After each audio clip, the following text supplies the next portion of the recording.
As the journey continues, I felt it would be best to tie phase 3 and 4 into one episode because phase 3 and 4 are very much alive and present today. And unfortunately, the effects of phase 3 and 4 of feminism are most detrimental of all the phases.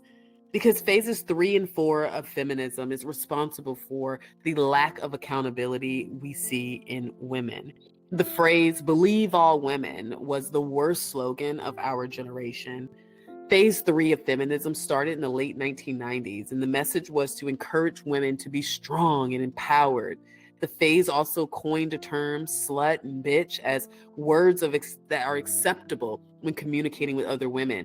The term slut walk and slut pride became acceptable, but women weren't quite anti men or patriarchy, as some may put it today, which is actually why the phase 4 concept has to be connected to this, because phase 4 is the phase that we are living through today. It includes the fighting for inclusion of the LGBTQIA plus. The goal is to fight power structures, and which happens to include fighting against the man being the patriarch and the head of his home and the family. Of course, we can't have that. Who wants the man to be the head of anything?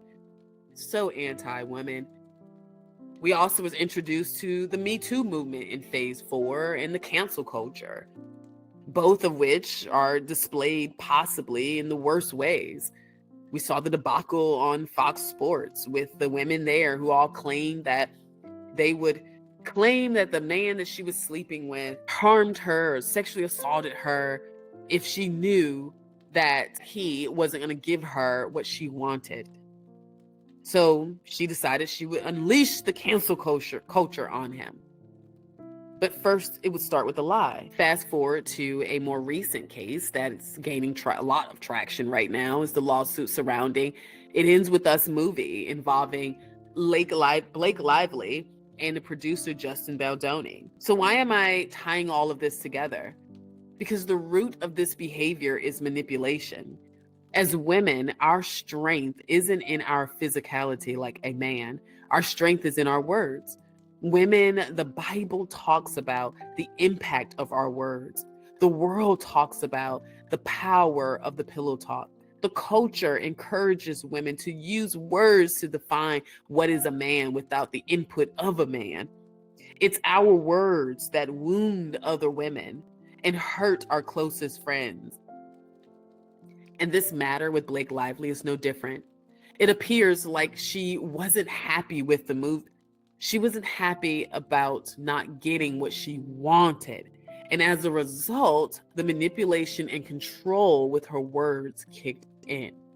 Now, as I stated, everyone is innocent until proven guilty, but it's not looking good.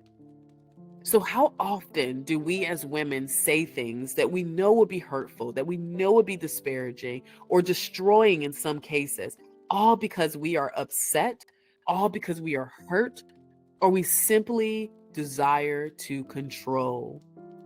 The danger in misusing our words to harm and to control is that it doesn't go unseen. In most cases, the manipulation we think we're hiding is often noticeable to others, particularly men.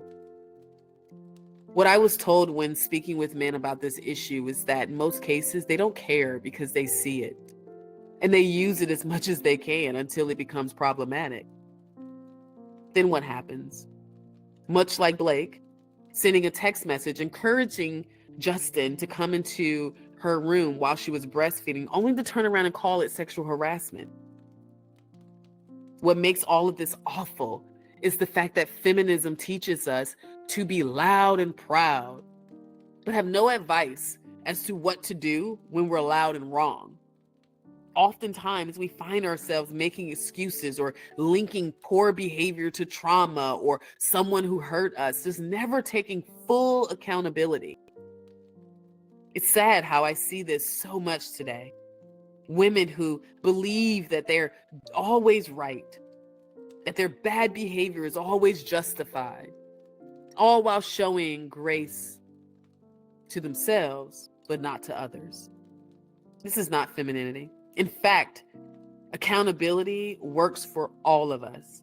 It builds character, it builds integrity with others, and it helps to avoid falling into the same pit over and over and over again. As women, contentment must be a stable attribute of our lives, and accountability must play a valuable role.